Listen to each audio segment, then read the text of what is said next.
Hello বন্ধুরা, বেরিয়ে পড়লাম আমাদের গন্তব্যের উদ্দেশ্যে, কিন্তু অলরেডি আমি লেট। অতএব স্টেশনে গিয়ে দেখা হচ্ছে। নিয়ে নিলাম একটি বাইক, কিছু করার নেই, স্টেশনে পৌঁছাতে হবে। ট্রেনের অ্যানাউন্স করেছে ট্রেন আসছে, ব্লক করো কিন্তু সতর্কতার সাথে।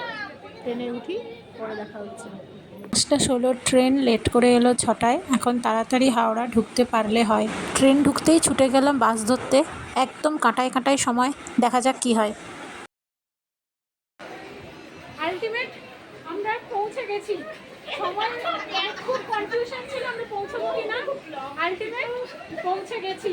এবার ট্রেন ছাড়ার অপেক্ষা। বহুকাঙ্ক্ষিত ফ্রেন্ডস ট্রিপ মিটিং পয়েন্ট ছিল শিয়ালদা। সুন্দর প্রাকৃতিক দৃশ্য, বেশ ভালো লাগছে। কান্ট্রি সাইডের একদম দারুণ উদাহরণ। টার্গেট ছিল সকাল 8:22-এর হাসনাবাদ লোকাল। লেট করেছিলাম আমি, দৌড়ে দৌড়ে গিয়ে সবাই মিলে একসঙ্গে ট্রেনে ওঠা। প্রাকৃতিক পরিবেশ দেখতে দেখতে বিকিকিনির মধ্যে দিয়েই ট্রেন ছুটে চলল টাকির উদ্দেশ্যে।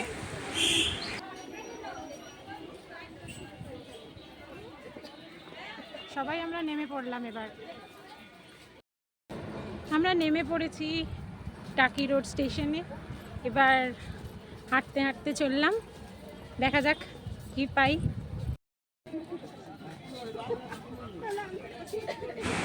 টোটো এখানের মূল মাধ্যম, এদের ফিক্সড প্রাইস। চললাম টোটো দাদার সঙ্গে কথা বলতে।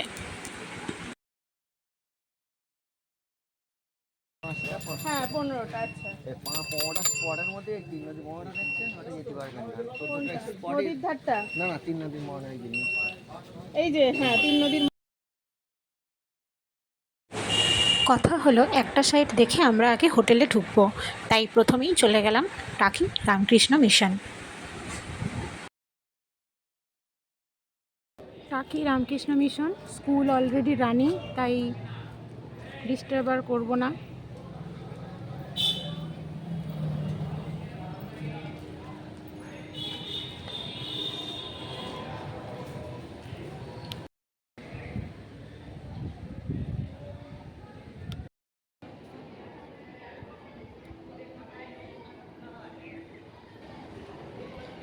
রামকৃষ্ণ মিশনের মধ্যে ঢুকছি।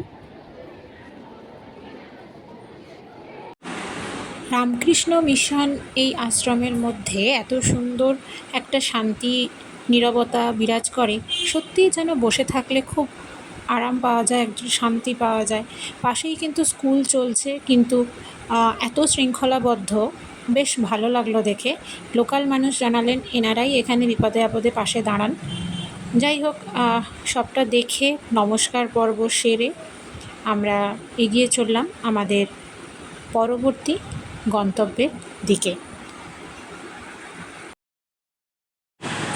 আমাদের পরবর্তী গন্তব্য ছিল ফুলেশ্বরী কালীবাড়ি। দুপুরবেলা মন্দিরের মেন ফটক বন্ধ থাকলেও দর্শন করাতে কোনো অসুবিধে ছিল না। এটাও বেশ বড় একটি মন্দির, এখানকার সবথেকে প্রাচীন মন্দির। কিন্তু পরবর্তী সময় এখানে জনসমাগম অনেক বেশি হওয়ার জন্য পাশে দূরে আরেকটি মন্দির তৈরি করা হয়েছে, যেটি ত্রিশক্তি মন্দির নামেও পরিচিত। পাশে একটি শিব মন্দির রয়েছে, সেই শিব মন্দিরও আমরা দর্শন করলাম। দর্শন করে আমরা বেরিয়ে পড়লাম আমাদের পরবর্তী গন্তব্যের দিকে। না, এই বাড়িটা আলাদা, শুনে এটা কৌশিক গাঙ্গুলি নিজের বাড়ি। আচ্ছা, এটা কৌশিক গাঙ্গুলির নিজের বাড়ি। হ্যাঁ, আচ্ছা থাকে না, আচ্ছা, কেয়ারটেকার দেখভাল করে। বাহ, কৌশিক গাঙ্গুলির নিজস্ব বাড়ি, মানে লোক আছে এখানে, তাই তো? ওনার কেয়ারটেকার দেখো ভালো করে পয়সা পয়সা। এখানে কিন্তু টোটো দাদারাই একরকম গাইডের কাজ করে দেন। গল্প করতে করতে পৌঁছে গেলাম পরবর্তী গন্তব্য। চলে এলাম টাকি রাজবাড়ি, কুবের রাজবাড়ি। এখানে 10 টাকা এন্ট্রি ফি আছে, তো সেই এন্ট্রি ফি দিয়েই এখানে ঢুকতে হয়। আমরা সেই এন্ট্রি ফিটা কেটে নেব।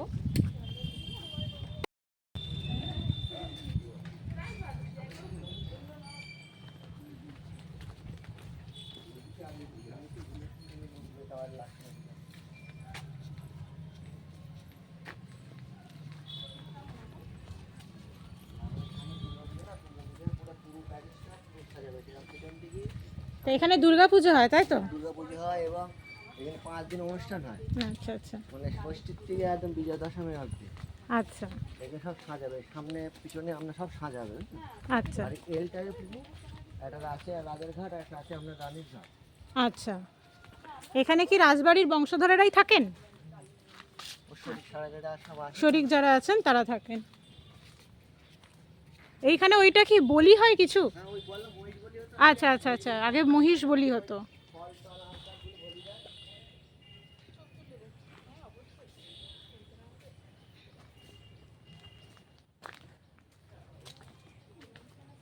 কিরে গরমের মধ্যে এখানে এই ছায়াটা কেমন লাগছে?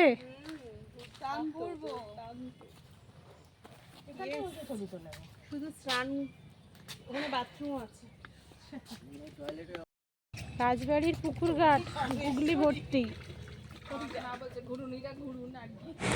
কথায় কথায় জানা গেল এই রাজবাড়িতে দুর্গাপুজো হয়, এখনও প্রত্যেক বছরই পুজো হয়, ধুমধাম করে পুজো হয়। আগে মহিষ বলি হতো, কিন্তু এখন ফল বলি হয়।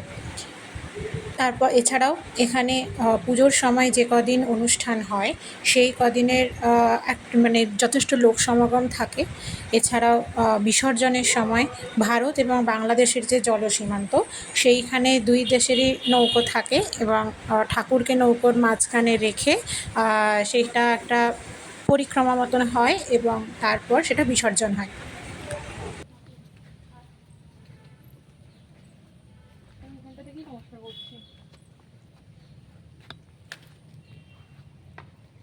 টাকি রাজবাড়ির ঠাকুর বাড়ির দালান। কথায় কথায় জানা গেল এখানে একচালাই ঠাকুর তৈরি হয় এবং বর্তমানে নতুন ঠাকুর গড়ার কাজ চলছে, মাটি লেপনের কাজ চলছে।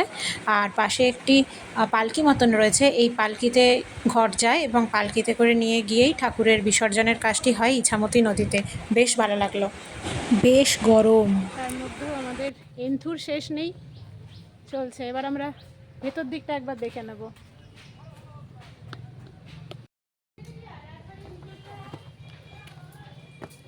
রাজবাড়ির ভেতরের দিকেই যাচ্ছি,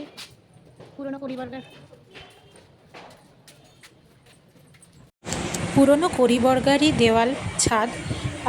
এখানে ভেতরে একটি বড় ব্যানারের মধ্যে যে বিশেষ বিশেষ দিনক্ষণগুলি থাকে তারই প্রতিকৃতি, তারই ছবি দেওয়া রয়েছে। এবং বাড়ির পেছন দিকটাতেও সেম কিছু খেলাধুলার সরঞ্জাম রয়েছে, কিন্তু সেগুলো বর্তমানে অকেজো।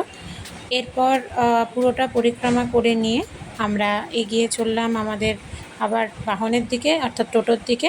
আমরা বেরিয়ে পড়ব আমাদের পরবর্তী গন্তব্যের দিকে। বাইরে বেশ রোদ আর সারাদিন ক্লান্তি, মনে হচ্ছে একটু হোটেলে ঢুকে আগে ফ্রেশ হতেই হবে, নইলে শরীর যেন আর সাথ দিচ্ছে না। সেই ভোর 4টে থেকে উঠে দৌড়ানো চলছে। গ্রুপের সকলেই প্রায় ক্লান্ত। আমাদের সঙ্গী আছেন রবিন পাল দাদা, ফোন নাম্বার ডেসক্রিপশন বক্সে থাকছে। এরপর শহরের মধ্যে দিয়েই আমরা টাকি গভর্নমেন্ট স্কুল, অর্থাৎ টাকি বয়েজ স্কুল, টাকি গভর্নমেন্ট কলেজকে পাশে রেখে রাজবাড়ি ঘাট হয়ে আমরা এগিয়ে চললাম আমাদের হোটেলের দিকে। হোটেল আমাদের আগে থেকেই বুক করা আছে, তো আমরা সেই হোটেলের দিকেই এগিয়ে চলেছি। পৌঁছে গেলাম টাকি রিভারভিউ গেস্ট হাউস। এখানেই আমাদের আজকে বুকিং আছে।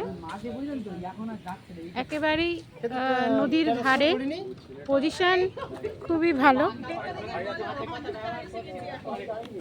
ইছামতির ধারে এই হোটেলটির পজিশন এত ভালো, কোথাও না বেরিয়েও একটা উইকেন্ডে সুন্দরভাবে এসে আরাম করে থাকা যায়।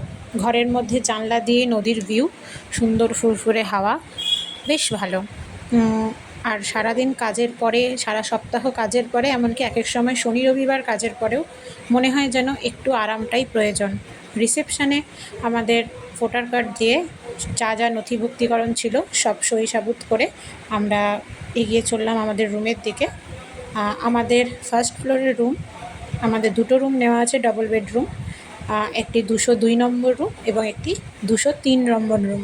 আমি রয়েছি 203 নম্বর রুমে। দেখিয়ে দিই আপনাদের এবারে রুম ভিউটা। খুব ছোট্টর মধ্যে কিন্তু খুব কম্প্যাক্ট, ভীষণ সুন্দর।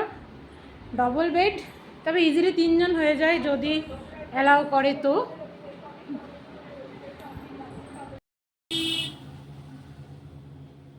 টাকি রিভার ভিউ গেস্ট হাউস। বারান্দা থেকে বেরিয়েই এই দৃশ্য। বিকেলবেলাটা খুব আরাম লাগবে। এবার ঘরের মধ্যে ঢুকি।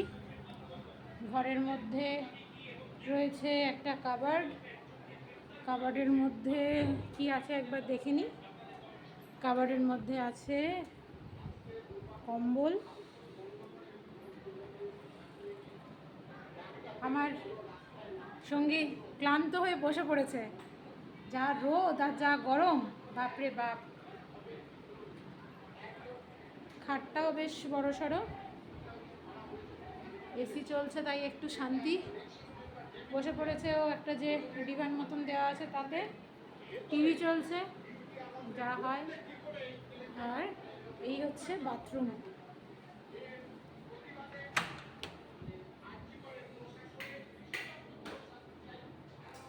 মোটামুটি গোছানো, কোনো অসুবিধা নেই, ভালোই। আমরা স্নান করে ফ্রেশ হয়ে একটু রেস্ট নিয়ে বেরিয়ে পড়ব বিকেলে বাকি ভিউগুলো দেখতে। এবার আমরা লাঞ্চ করে বেরিয়ে যাব সেকেন্ড কিছু সাইট সিনের জন্য। কি সবাই রেডি তো? হ্যাঁ, এগুলো সবই হচ্ছে বাংলাদেশে। ও ছোট ডিঙিগুলো বাংলাদেশে। দেখুন সবুজ কালার, মাঝখানে লাল কালারের পতাকা। ওই ইচ্ছামতিতে ইলিশ হয় না, যা হয় সব পদ্মা। চিংড়ি মাছ, আমোদি মাছ, তারপরে ভেটকি, ভোলা। এই দেখ কেরম হেলে আছে, এটা লঞ্চ। লঞ্চ তো ওটা? না, ওটা লঞ্চ। শাহাদুলদা জানায় ওটি লঞ্চ নয়, একটি ভাসমান ক্যাফে টাইপের তৈরি করার চেষ্টা হয়েছিল, কিন্তু আমফানে সেটি নষ্ট হয়ে যাওয়ায় বর্তমানে অকেজো। লাঞ্চ সেরে আমরা গেস্ট হাউসের সামনে থেকেই শাহাদুলদার টোটোতে বেরিয়ে পড়েছিলাম টাকির বাকি সাইট সিনগুলো করার জন্য। অরণ্যের দিনরাত্রি। চললাম শঙ্কর রায়চৌধুরীর বাড়ির দিকে। আমরা 4 জন একটা টোটো করে নিয়েছি। আর ওই পাশের যে বাড়ি মানে দুর্গা মণ্ডপ, ওটা ওনার নিজস্ব বাড়িরই। আচ্ছা এই বছরে পুজো দিয়ে 406 বছর বয়স। আচ্ছা, আর এই হলুদ কালারের বাড়িটাতে গয়নার বাক্স সিনেমার শুটিং হয়েছে। ওটা কোন দিক দিয়ে যায়? এই তো আপনার চলো, শঙ্কর রায়চৌধুরীর বাড়ি। জানলাম প্রত্যেক বছর পুজোর সময় নাকি উনি বাড়িতে আসেন। একটি গ্রাম্য পরিবেশে এত সুন্দর শান্তিপূর্ণ অবস্থান সত্যি ভালো লাগে।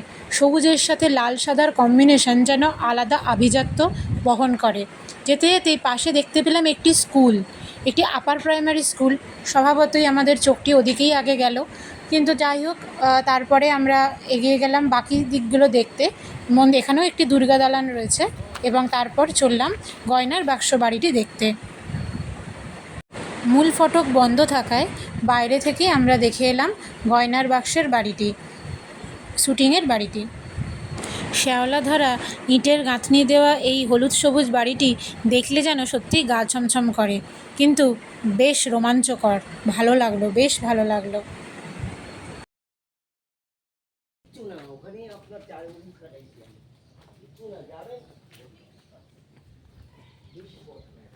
গয়নার বাক্স বাড়ি দেখে এবার চলে যাচ্ছি গোলপাতা ফরেস্টের দিকে। তো দেখা যাক আলটিমেট আরও কি দেখা যায়। পথের কোলাহলকে পাশে রেখে টোটো দাঁড়ালো আরেকটি জায়গায়। এখন আমাদের বসিরহাট টাকি সাব ডিভিশনের ভিতরে এই একটাই কল ছিল। আচ্ছা, এটার বয়স 100 বছর, সেইভাবে ট্র্যাকচারটা দাঁড়িয়ে আছে। এই যে নিচে কলের মাথা ভেঙে গেছে, এইখান থেকে উপর পর্যন্ত ছিল একটা 4 চাকার স্টারিং মতো লোহার চাকি ছিল গোল। আচ্ছা, ওটাকে দুজন মিলে ঘুর দেওয়ার পরে তখন উপরে জলটা যেত, তারপরে নিতে হতো ওটাকে কলসিতে করে। এখন কি এটা রেনোভেশন চলছে? এখন এটা রেনোভেশন চলছে, যাতে নতুন করে আবার আচ্ছা, চালু মানে করা মূল যায়। কাঠামোটাকে একই রেখে হ্যাঁ, বর্তমান অবস্থায় যে জলের ব্যবস্থা, এইখান থেকেই কি গ্রামের লোকজন জল নেয়? এখন নেয় না, তখনকার সময় নিত এটা থেকে। আচ্ছা, তখন আচ্ছা, আমাদের তা বসিরহাট টাকি সাব ডিভিশনের ভিতরে এই একটাই কল ছিল। আচ্ছা, এটা আচ্ছা, থেকেই আর কি অন্য অন্য জায়গায় বানিয়েছে। আচ্ছা, আচ্ছা, ঠিক আছে।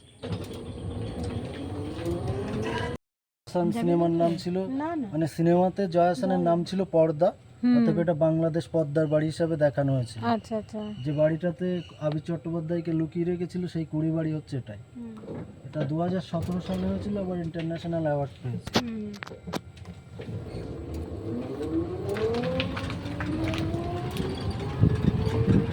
এই বাড়িটা এমনিতে কার? বাড়িটা আমাদের পদ্মার বাড়ির পরে আমরা চলে গেলাম গোলপাতা ফরেস্টের দিকে, যেটা মূল আকর্ষণ। আমরা যাচ্ছি এবার গোলপাতা ফরেস্টের দিকে। আমাদের সঙ্গী পল্লবী টিকিট কাটছে। আমরা এবার যাচ্ছি গোলপাতা ফরেস্টের দিকে। প্রচণ্ড চেকিং, স্বাভাবিকভাবে চেকপোস্ট রয়েছে, সেখানে অরিজিনাল আইডি প্রুফ জমা দিয়ে আমাদের আসতে হলো। এবার যাচ্ছি গোলপাতা ফরেস্টের দিকে, চলুন দেখা যাক। হ্যাঁ, এই পাহাড়ি রাস্তার মতন এই কুকুরটাও আমাদের সঙ্গী হয়েছে যে।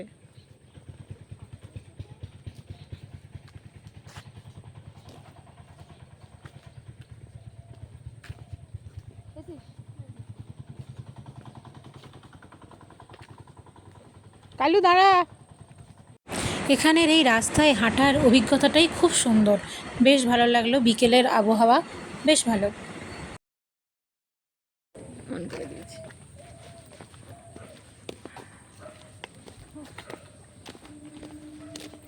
গোলপাতা ফরেস্টের দিকে আমরা এবার যাচ্ছি। গোলপাতা ফরেস্টের দিকে এই রাস্তাটা ধরেই যেতে হবে। দূরে খুব সুন্দর একটা ভিউ আছে। আমাদের সঙ্গে কিন্তু আমাদের সঙ্গী হয়েছে কালু।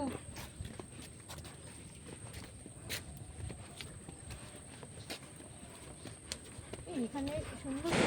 এই গোলপাতা ফরেস্টে আসতে হলে রিজার্ভ টোটো আপনাকে নামিয়ে দেবে বিএসএফের চেকপোস্টে। সেখানে আপনার অরিজিনাল আইডি প্রুফ জমা দিয়ে একটি সিরিয়াল নাম্বার আপনি পাবেন, এবং তারপরে ওখান থেকেই আবার টোটো বা ভ্যানে করে আসতে হবে গোলপাতা ফরেস্টে। ফেরার সময় সেই সিরিয়াল নাম্বারটি বলে চেকপোস্ট থেকে আপনার অরিজিনাল আইডি প্রুফ নিয়ে আপনাদেরকে রিজার্ভ টোটো করে আবার ফিরে যেতে হবে। অঞ্চলটি সীমান্তবর্তী অঞ্চল হওয়ার জন্য এখানে সবসময় বিএসএফের কড়া নজরদারি থাকে। এখানে একটি ভাই থাকে যে 10 টাকার বিনিময়ে আপনি যদি তার কাছ থেকে লেবু জল বা কোল্ড ড্রিঙ্কস এরকম কিছু খান, তাহলে সে তার দূরবীন যন্ত্রে ফ্রিতে আপনাদেরকে ওপারের অংশটি দেখতে দেয়। বেশ ভালো লাগে এই দূরবীন যন্ত্রে ওপারের দিকটা দেখার যে অভিজ্ঞতা, সেটা বেশ ভালো লাগে। আমরাও নিয়েছিলাম এই ভাইয়ের থেকে লেবু জল।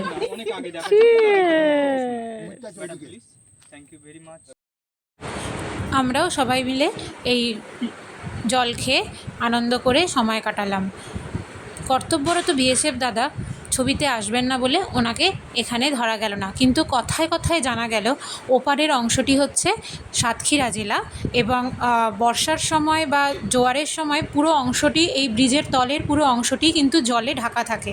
তো ওই সময়টি নাকি আরও সুন্দর লাগে দেখতে।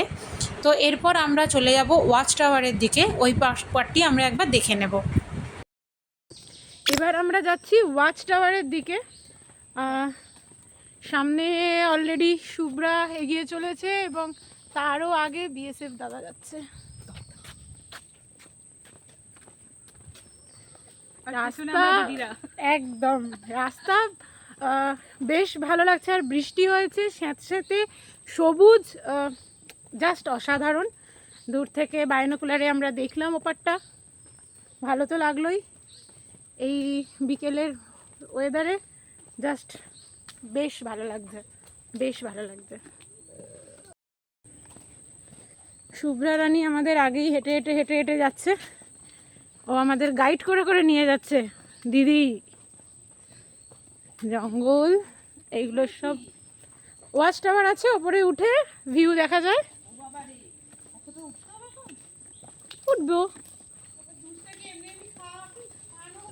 একদম। মিনি সুন্দরবন, ব্রিজ থেকে নিচে জঙ্গলে নামা কঠোরভাবে নিষিদ্ধ। গল্প আড্ডায় মজে থাকায় এক্স্যাক্টলি কটা সিঁড়ি উঠলাম সেটা আর গোনা হয়নি। আর ওইখানের ওই অতটা উঁচুতে যে ফুরফুরে ঠান্ডা হাওয়া দিচ্ছিল, আমাদের যেন প্রাণ জুড়িয়ে যাচ্ছিল। মনে হচ্ছিল এখানে অনেকটা সময় কাটালে বেশ হয়, কিন্তু ছিল ফেরার তাড়া। গত বছর ইলিশ উৎসবে সুন্দরবন অলরেডি ঘুরে আসায় আমার কাছে এই দৃশ্য ছিল অনেকটাই পরিচিত। আমরা এবার ওয়াচ টাওয়ার থেকে নেমে হেঁটে হেঁটে যাচ্ছি। এবার আবার যাব অন্য সাইড সিনের দিকে। সামনে অলরেডি আমার সঙ্গে যারা ছিল, রিঙ্কু আর শুভ্রা, তারা অলরেডি হাঁটতে হাঁটতে যাচ্ছে।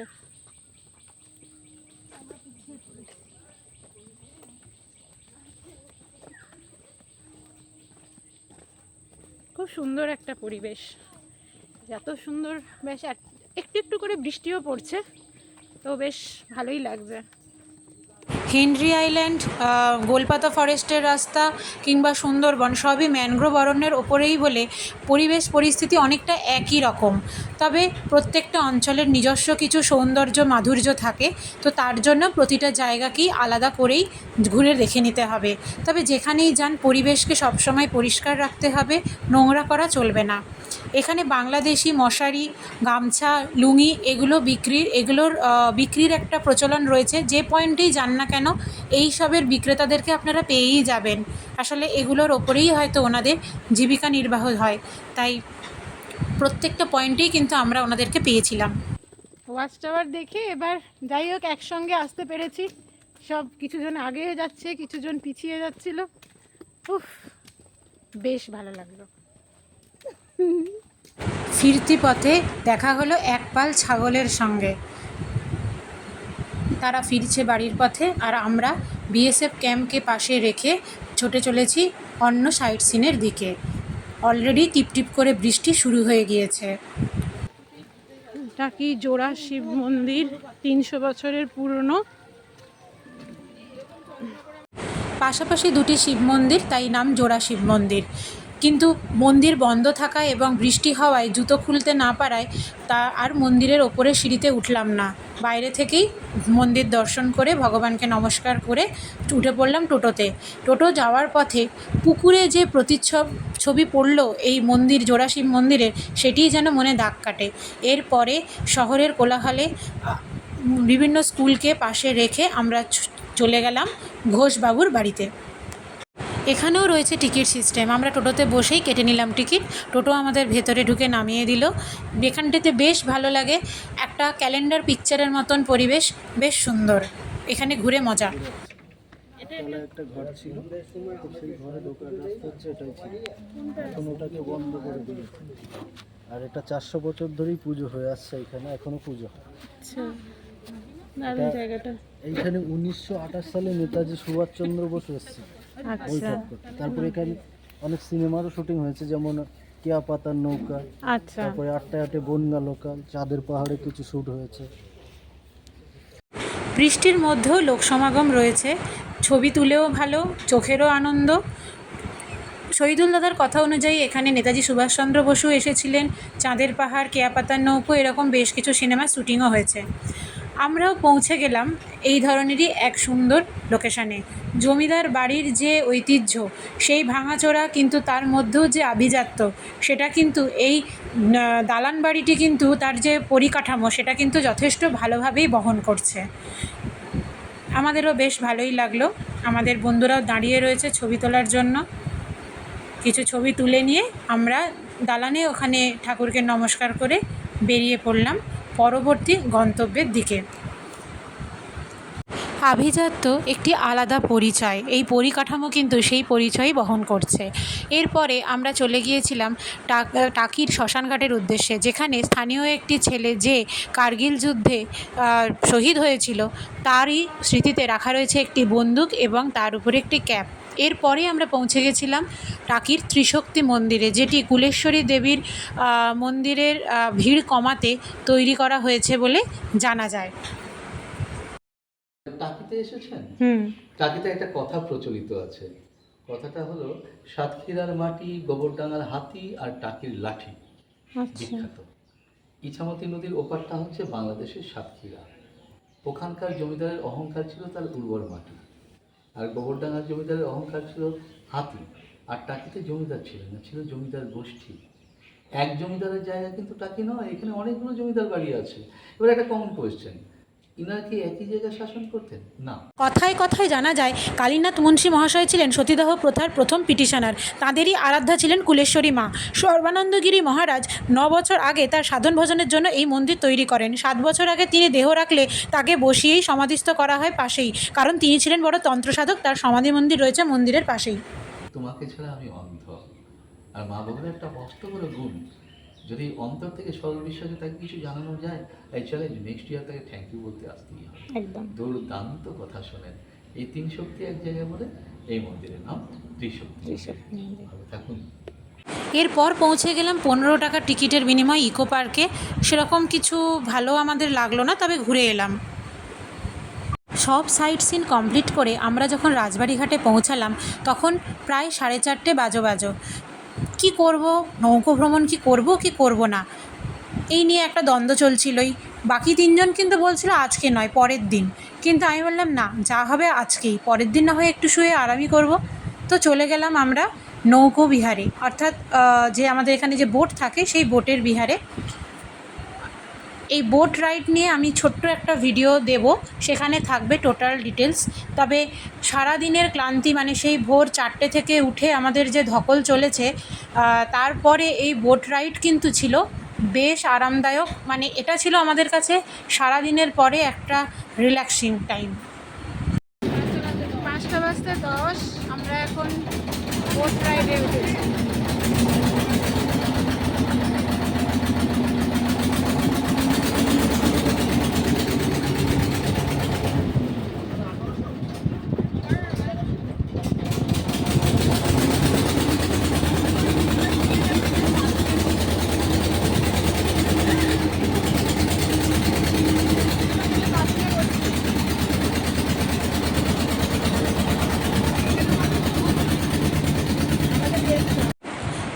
ঘরমাক্ত গা, মেঘলা আকাশ, ঝিরঝিরে বৃষ্টি আর ফুরফুরে ঠান্ডা হাওয়া, আর গোটা বোটে আমরা 4জন আর মাঝি দাদা। আহা, এর থেকে আর বড় সুখ কী আছে। এত রিল্যাক্সিং টাইম ছিল, মনে হচ্ছিল যেন আমাদের পুনর্জন্ম হয়েছে। এত ভালো লাগলো ইছামতির বুকে ভ্রমণ। এটা একটা আলাদা অভিজ্ঞতা, যতই সুন্দরবন ঘুরে থাকি আর এই ইছামতির ভ্রমণ কিন্তু একটা আলাদা ভাইব দেয়। যদিও প্রায় একই রকম, কিন্তু তবুও একটা আলাদা ভাইব দেয়। তো সবটা ঘুরে আমরা আবার চলে এলাম রাজবাড়ি ঘাটে।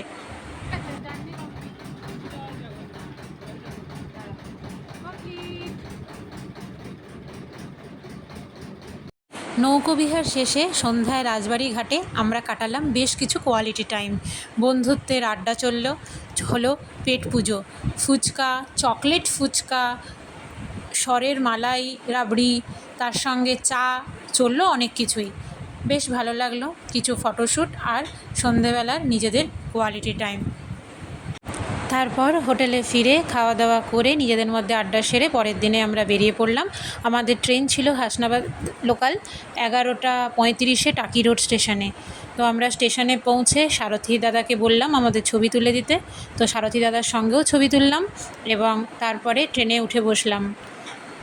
সেই আড্ডা, বিকিকিনি আর বহুদিনের কাঙ্ক্ষিত বন্ধুদের যে আউটিং, সেটা শেষ করে ট্রেন আমাদেরকে ধীরে ধীরে ঢোকালো শিয়ালদা স্টেশনে। আমরা পৌঁছে গেলাম শিয়ালদাতে। আমাদের যেখান থেকে জার্নি শুরু, আবার সেই জায়গাতেই আমরা সবাই একসঙ্গে পৌঁছে গেলাম। এবার আমরা ট্রেন থেকে নামবো আর দুপুরের কিছু খাওয়া দাওয়া সেরে যে যার দিকে রওনা দেবো। নামছি।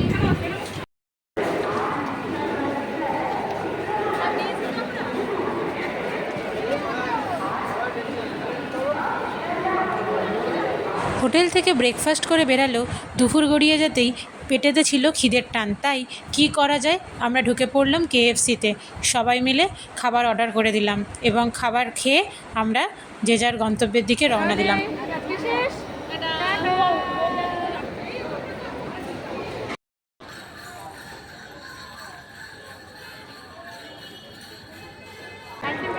শেষ, হাওড়াতে চলে এসেছি। টাটা করতে আর মন চাইছে না, কিন্তু ট্রেন আমাদের হাওড়া থেকেই, তাই আমরা ট্রেনের দিকে গেলাম। টাটা। বন্ধু মানে খোলা হাওয়া, মন খারাপের নেই লেশ। বন্ধু মানে গালির শেষে ভালোবাসার আবেশ। বন্ধু মানে ওঠা পড়ায় একে অপরের পাশে। বন্ধু মানেও পড়ে গেলেও হো হো করে হাসে। হ্যাঁ, আমাদের বন্ধুদের উইকেন্ড ট্রিপ টাকি ভ্রমণ শেষ হলো।